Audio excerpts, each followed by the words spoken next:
Metieron en el horno de fuego. ¿Quién estaba? Habían metido a 3, pero veían 4. Jesús estaba en el medio del horno de fuego. Si hay algo que tenemos que aprender de esta historia, si hay algo que tenemos que aprender de esta iglesia aquí de Esmirna, es lo siguiente. Quiero que lo lea conmigo. Jesucristo está conmigo en la prueba más difícil. Este es un mensaje directo, es un golpe directo a una iglesia que debe entender que no hay prueba, que no hay dificultad, que no hay situación difícil que podamos atravesar en la que Jesús nos abandone o nos deje solos. Él está con nosotros siempre. La iglesia cristiana, dicen tus apuntes, en Esmirna, estaba en una ciudad populosa que la aborrecía. No es difícil seguir a Cristo cuando todo marcha bien, pero sabemos que es difícil seguir a Cristo en medio de la constante angustia y perseverar en el deber de cada día en medio de gran oposición. La iglesia enfrentaba grandes problemas, recias persecuciones, pero se agarró fuertemente al poder y a las promesas de Dios y venció y prevaleció porque supo entender que Jesucristo estaba con ellos en la prueba más difícil. La pregunta que podemos hacernos hoy es ¿por qué? ¿Por qué podemos estar seguros de que Jesús está con nosotros? Muchas personas cargan pesos que no deberían llevar según el plan de Dios. ¿Qué clase de prueba o qué clase de peso estás llevando hoy? A veces ese peso tiene que ver con un problema, con una carga, a veces tiene que ver con una tentación, a veces tiene que ver con una lucha interna que uno vive. ¿Qué pesa en tu alma? ¿Qué te desanima? ¿Qué te deprime? ¿Cuáles son esas cargas? Y lo que vamos a ver hoy son 3 recursos de Dios para enfrentar las pruebas más difíciles. Mire, el primer recurso, según aquí Apocalipsis capítulo 2, versículo 8, es paz de Dios. Diga conmigo, paz de Dios. Si usted quiere atravesar una prueba y usted quiere atravesar una dificultad, por más difícil que se presente, primero quiero decirle que es posible atravesarla. No hay prueba que no sea capaz de usted y yo poder atravesarla. ¿Por qué? Lo dice la palabra de Dios en 1 Corintios 10:13. Porque no os ha sobrevenido ninguna tentación que no sea humana, pero fiel es Dios, que no te va a dejar ser tentado más de lo que podés resistir, sino que va a dar juntamente con la tentación la salida, dice la Escritura.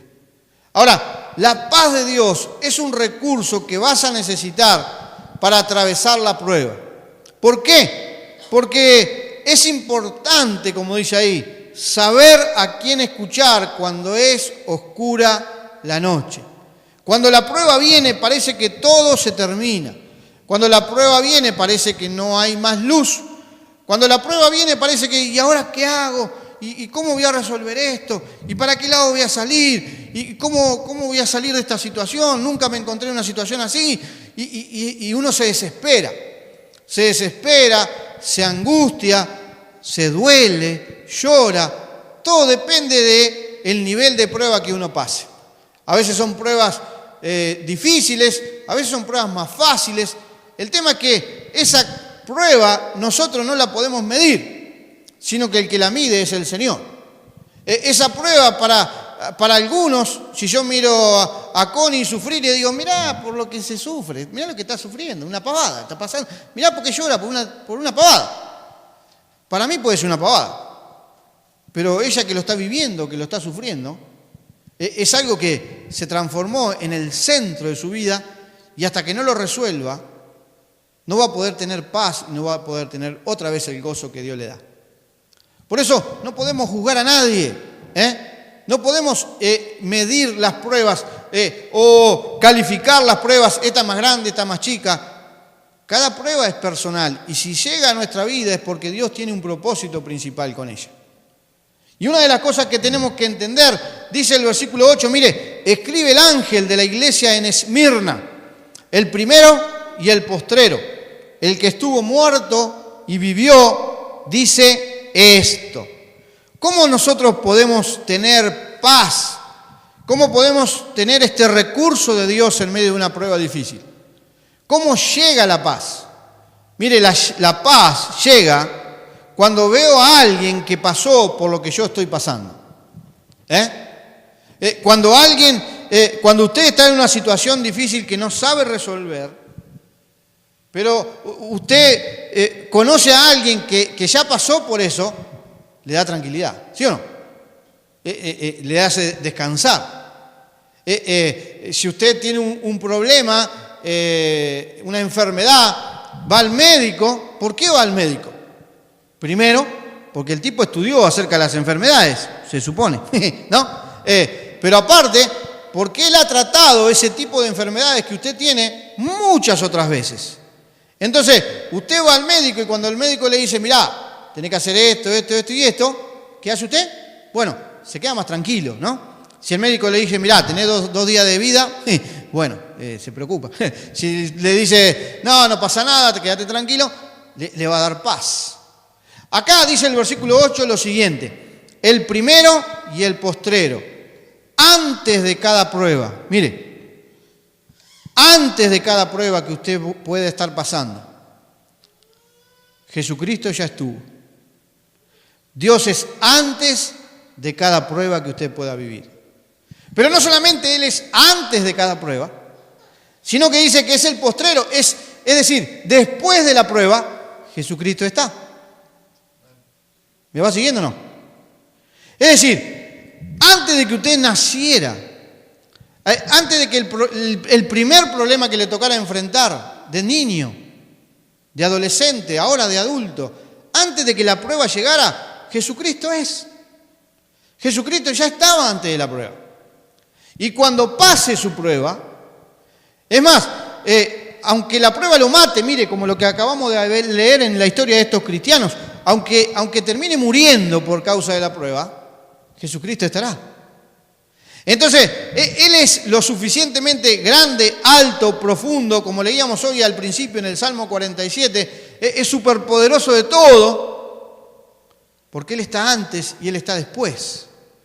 Y como Él está antes y Él está después, Él conoce lo que estuvo antes y porque yo llegué a esa situación.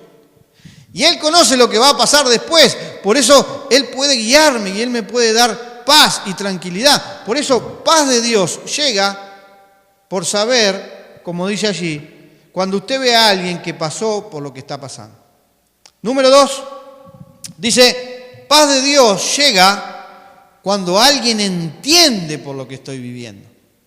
Verso 9, yo conozco tus obras y tu tribulación y tu pobreza, pero tú eres rico, Pero tu pobreza y tú eres rico. Y la blasfemia de los que dicen ser judíos y no lo son, sino sinagoga de Satanás.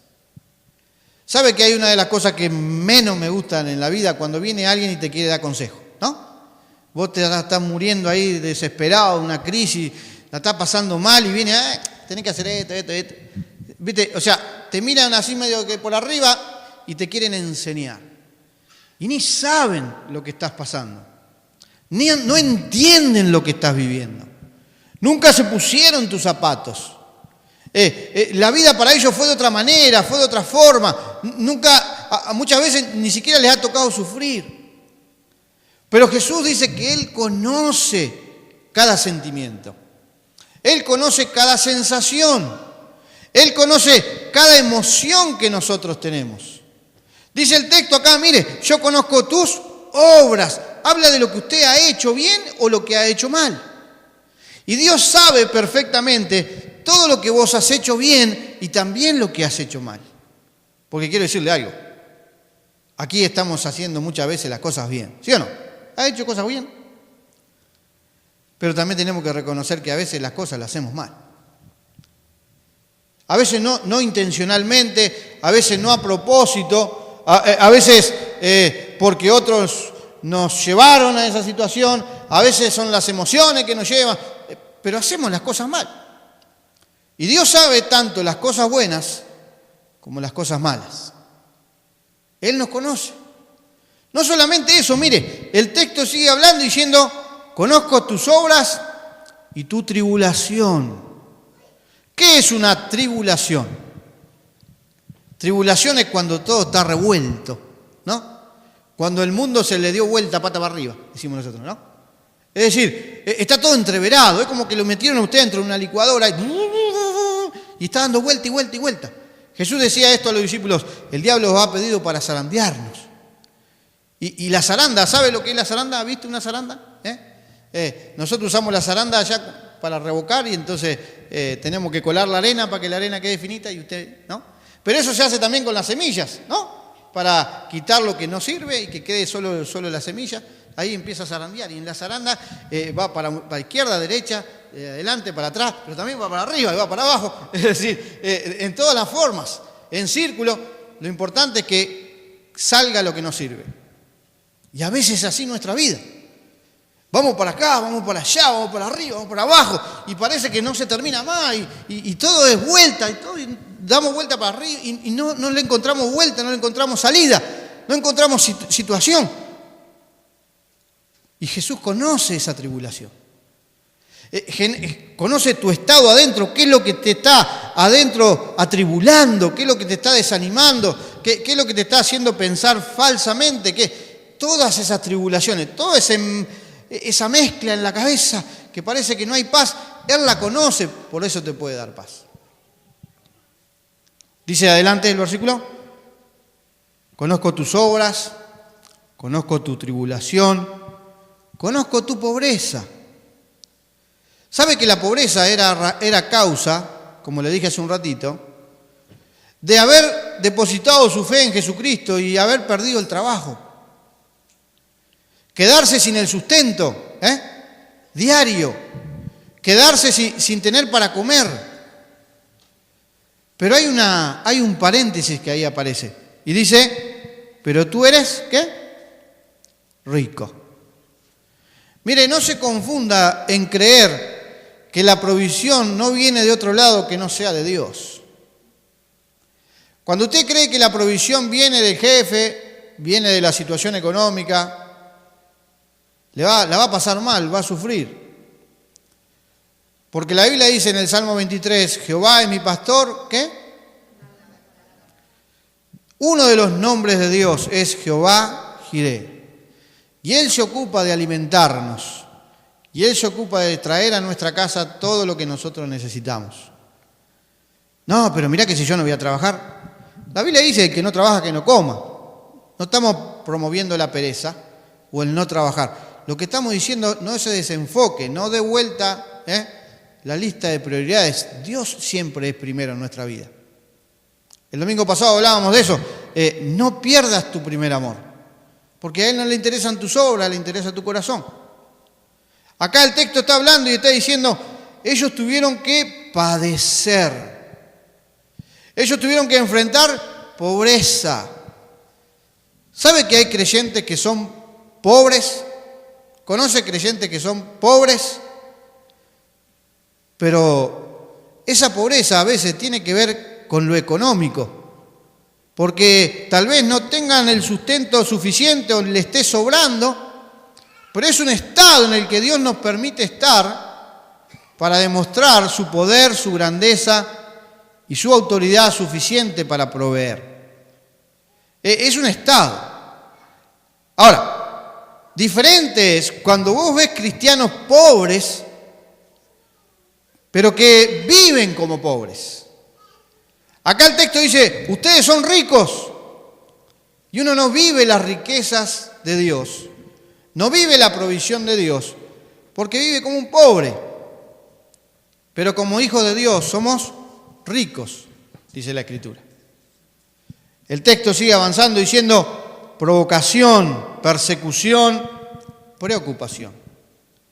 Ahí dice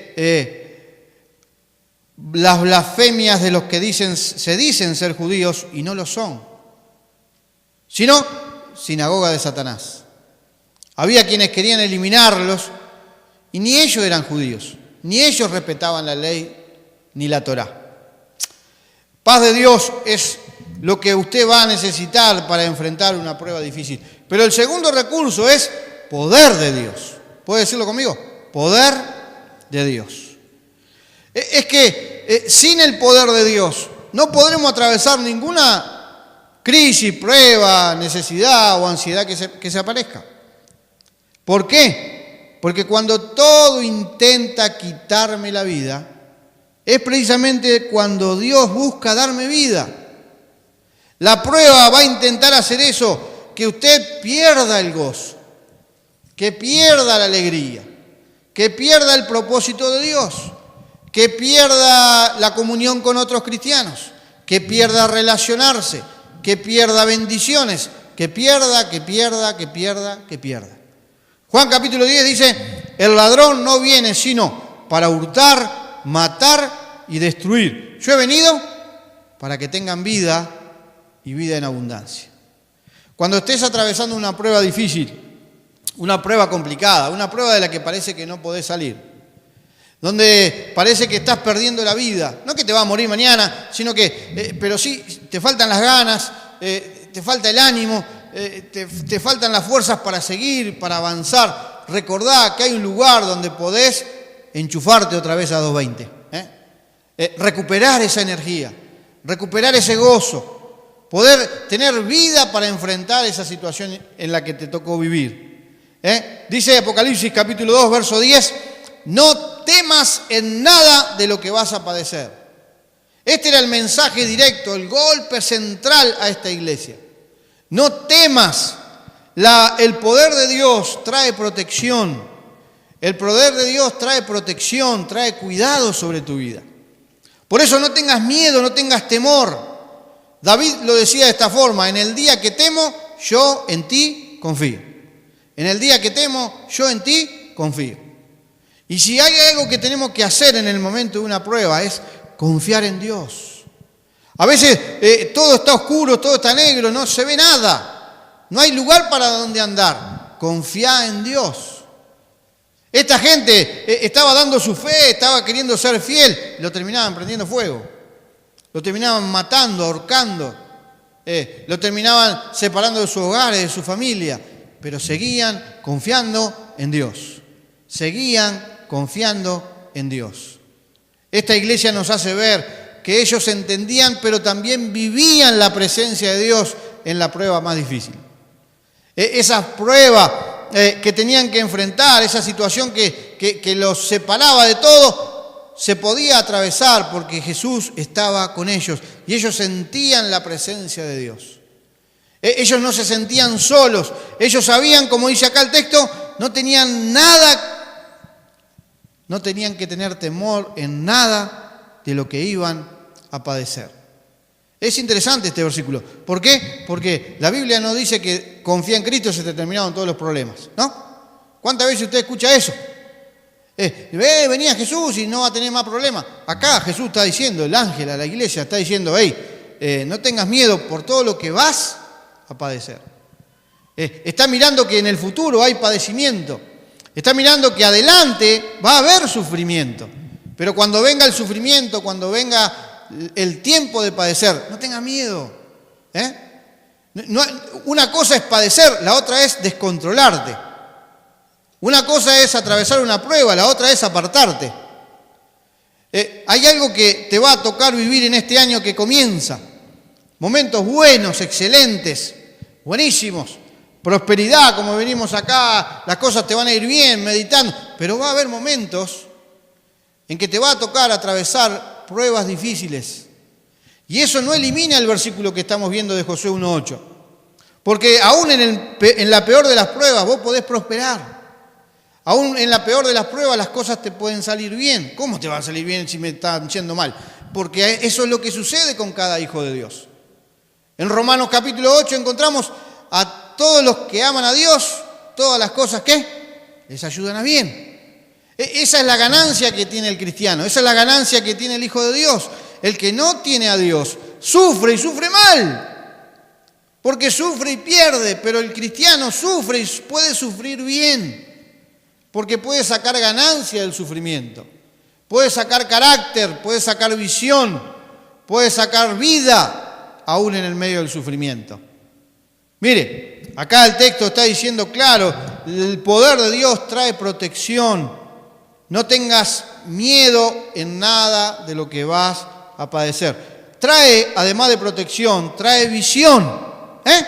Visión.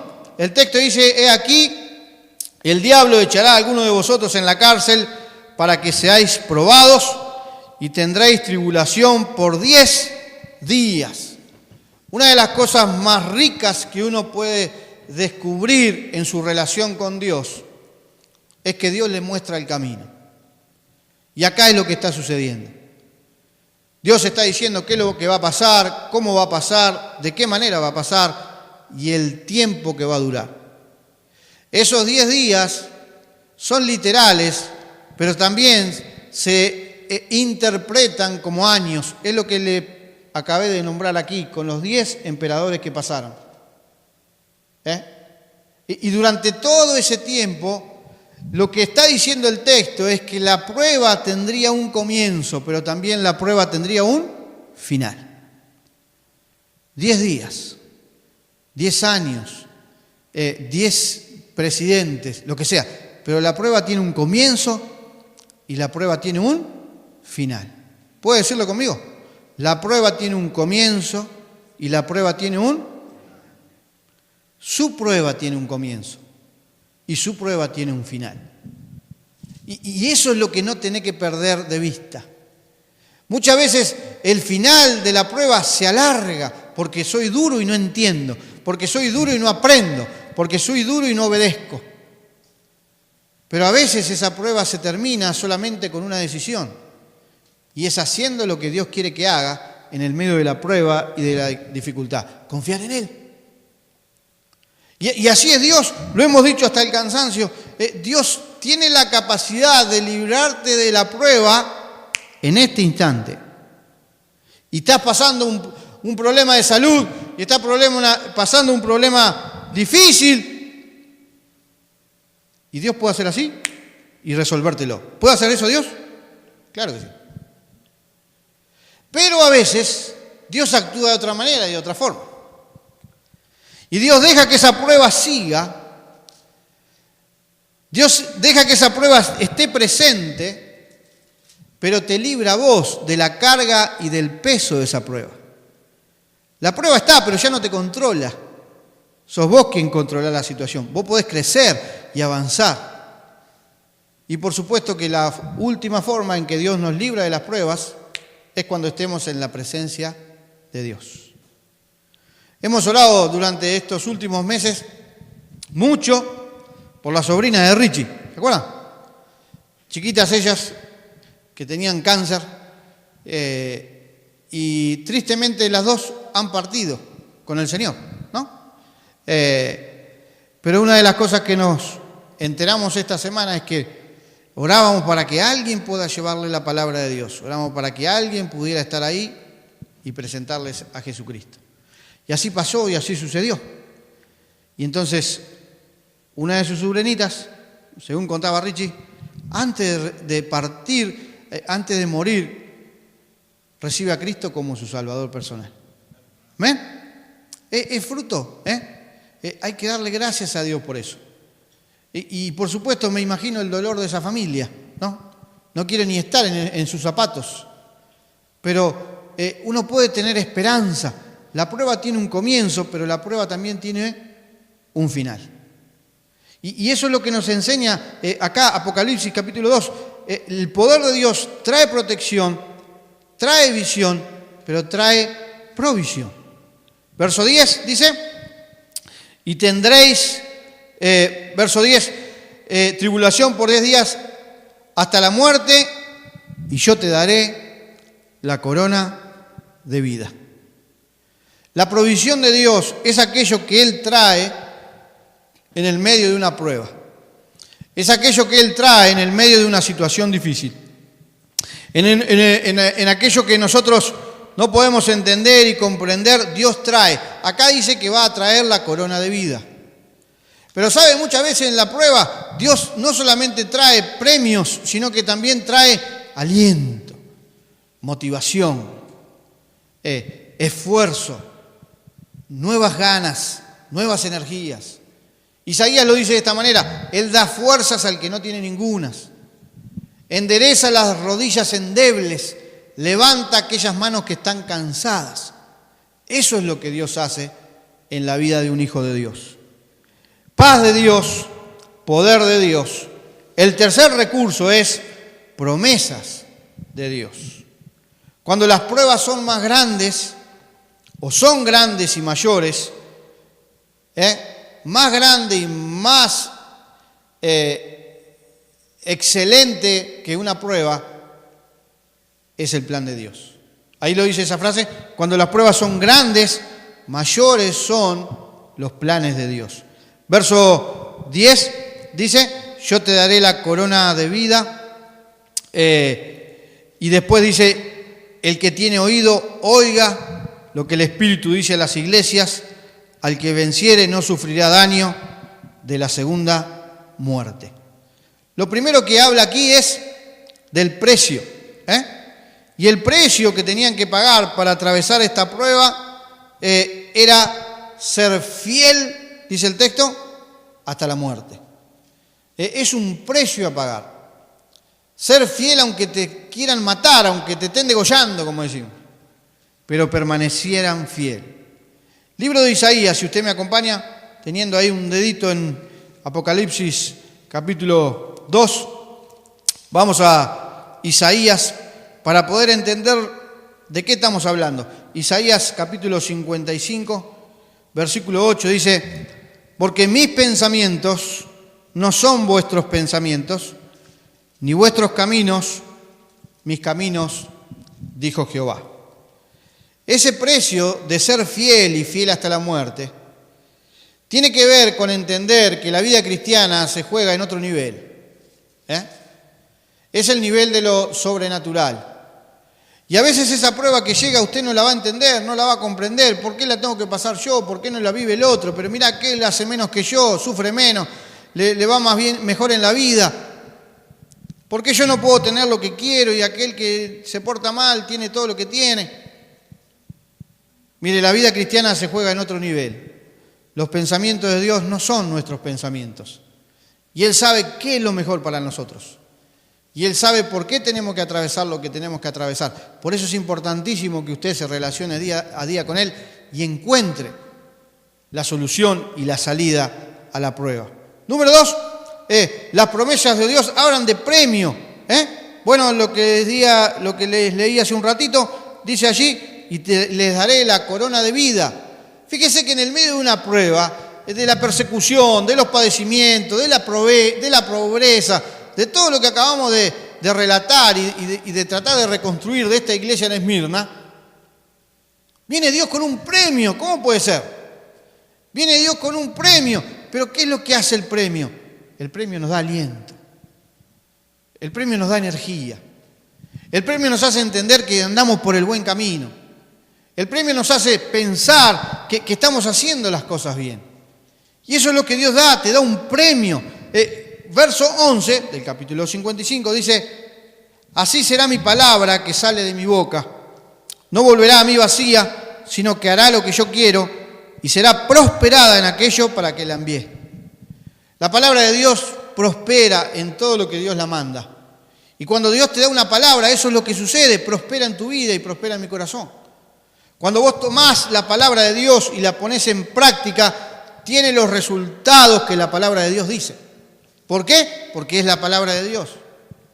Por eso usted va a encontrar gente que aún ni es creyente, mire usted.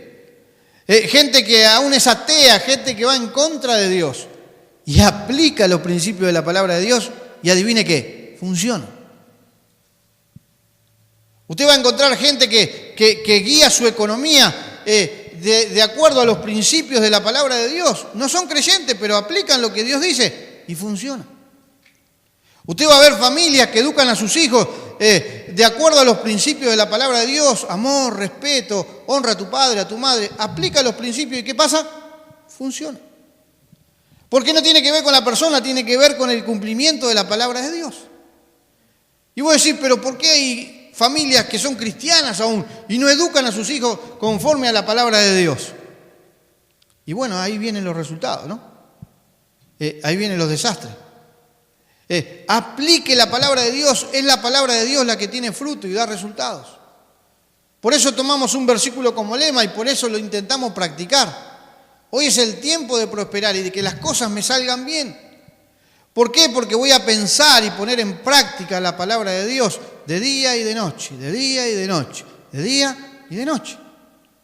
Y eso es lo que me va a llevar a ver el plan y propósito de Dios cumplirse en mí. Mire, las promesas de Dios tienen que ver con el precio, tienen que ver con el premio, tienen que ver con la plenitud. Versículo 11 del capítulo 2, tenga un dedo ahí en Isaías, dice: el que tiene oído oiga lo que el Espíritu dice a las iglesias, el que venciere no sufrirá daño de la segunda muerte.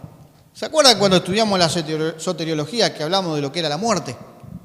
La muerte espiritual, la muerte en la Biblia significa separación.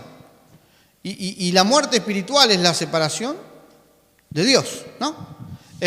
Y la muerte física es la muerte que separa nuestro cuerpo de nuestra alma, ¿no? La segunda muerte es esa, la separación eterna de Dios. Por eso lo que nos enseña este texto, este versículo, es que cuando usted pone su fe en Jesús, cuando usted vive las promesas de Dios, ya nada vuelve a ser igual. 55, verso 13 dice: en el lugar de la zarza crecerá el ciprés, y en el lugar de la ortiga crecerá el arrayán, y será Jehová por nombre, por señal eterna, que nunca será raída. ¿Sabe? La zarza no es un árbol fuerte, ¿no? Es como un arbusto, como un yuyo, grande, ¿no? En el lugar de eso, en el lugar de algo que no tiene valor, acá está diciendo va a crecer el ciprés. ¿Sabe lo que es el ciprés? Es un pino alto, gigante, de donde se saca una de las mejores maderas para construir cualquier tipo de muebles. Segundo dice, en el lugar de la ortiga.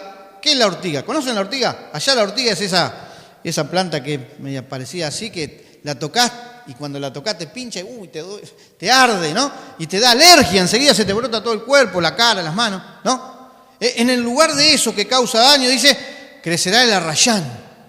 ¿Sabe lo que es el arrayán? Es otro árbol fuerte de madera dura. Crece generalmente en las montañas.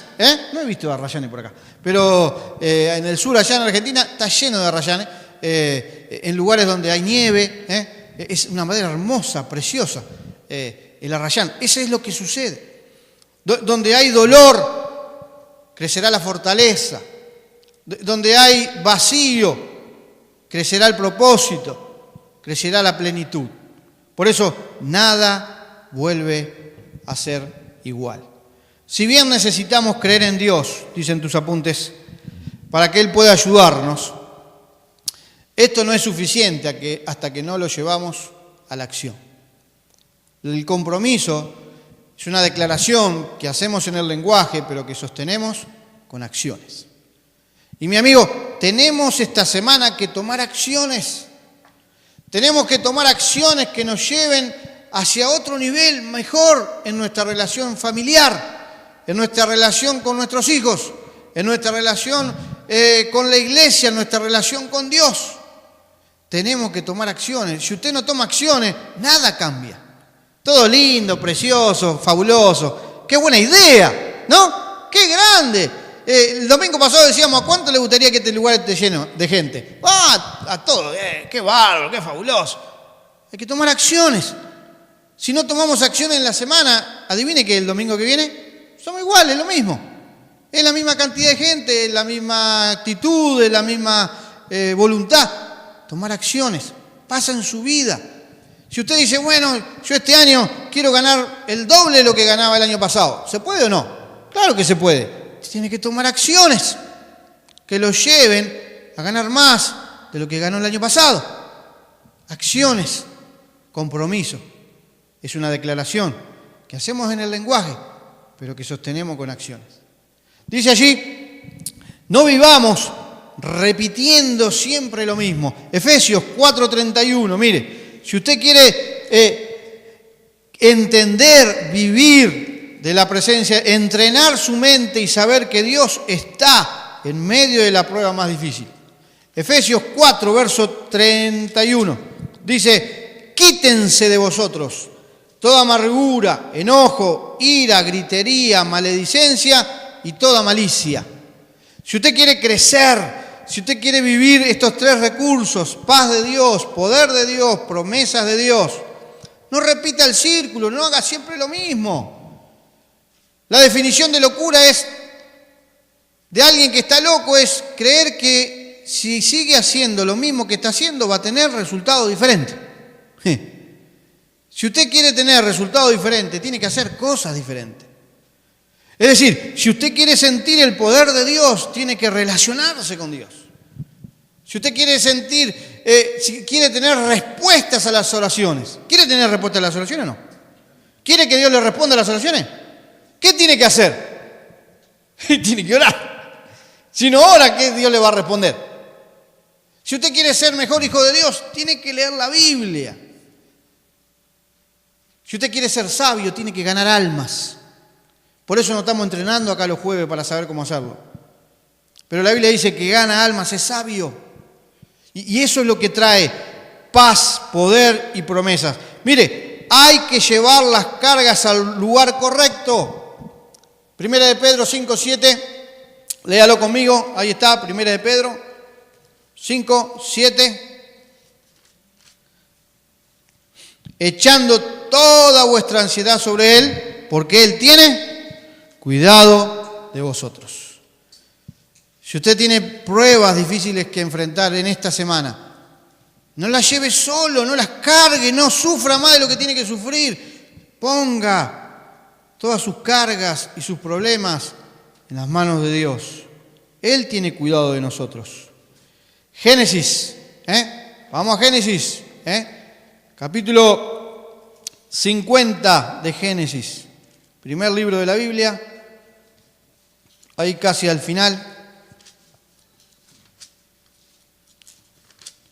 Dice versículo 20, se lo leo. Vosotros pensasteis mal contra mí, mas Dios lo encaminó a bien para hacer lo que vemos hoy y para mantener en vida mucho pueblo. Deja que Dios pueda cambiar las cosas. Deja a Dios actuar. Este versículo está hablando de la vida de José, traicionado por sus hermanos, vendido, viviendo como esclavo, terminando preso en la cárcel. Pasó las 1001, José, ¿no? ¿Y qué pasa acá? Él entiende, enfrentándose ahora cara a cara con sus hermanos, que cada una de las cosas que vivió tuvieron un propósito en su vida. Y quien te está hablando acá no es alguien que, bueno, un día se cortó un dedo cortando cebolla. Es alguien que sufrió, fue traicionado, fue vendido como esclavo, perdió su familia, perdió sus privilegios, llegó a ser el gobernador de Egipto. Ese fue José. Y este hombre está diciendo, Dios me mandó acá con un propósito y con una razón. Y por causa de lo que yo pasé y por causa de lo que yo viví, mucho pueblo se salvó. Yo no sé cuánto pueblo se salva con las pruebas que estás pasando, pero déjame decirte algo. No se trata solamente de vos, se trata de donde Dios te colocó en tu entorno. Y tal vez Dios te está puliendo, Dios te está trabajando, Dios te está haciendo pasar por una dificultad específica, porque hay alrededor tuyo pueblo que Él quiere ganar. Un esposo, una esposa, un hijo, un vecino, un tío, un familiar, un pariente, qué sé yo. Lo que sí sé es que donde vos estás no es un lugar en el que Dios te puso por casualidad, sino porque estamos allí con un propósito, de afectar con la palabra de Dios todo lo que nos rodea. Libro de Éxodo, ya llegamos al final, mire, libro de Éxodo, capítulo 15, Éxodo 15, versículo 27, dice, y llegaron a Elín, donde había 12 fuentes de aguas y 70 palmeras, y acamparon allí junto a las aguas. Y vos decís, ¿qué tiene que ver este versículo? Recordá esto, recordalo esta semana. Siempre es demasiado pronto para rendirse. No te rindas, avanzá, seguí adelante. ¿Sabe lo que está pasando acá? Puede leerlo antes. El pueblo de Israel está vagando ahí en el desierto y llegan en un momento a una situación en la que no tienen agua. Dice el versículo 22, pararon en un lugar desierto, estuvieron 3 días en el desierto sin hallar agua, llegaron a Mara, no pudieron beber las aguas de Mara porque eran amargas, por eso le pusieron el nombre de Mara. Y no tenían agua para tomar, no tenían agua para beber, las aguas que estaban ahí eran amargas y se desesperaron y empezaron a quejarse contra Moisés y todo estaba mal. Lea la historia, no se la voy a contar ahora. Por supuesto que Dios cambió esas aguas amargas en dulces, pero 3 versículos nomás que pasaron, y un poquito más adelante de Mara, pero chiquitito ahí, un par de cuadras más adelante, el versículo 27 dice, llegaron a Elim, donde había 12 fuentes de agua. No una fuente, que ellos encontraban amarga, había 12 fuentes de agua. Y esas 12 fuentes de agua había 70 palmeras. O sea, era todo un paraíso, ahí un oasis, esa es la palabra que quería poner. Era un oasis. 70 palmeras y acamparon allí junto a las aguas. A veces esa prueba que vos estás viviendo parece una agua amarga.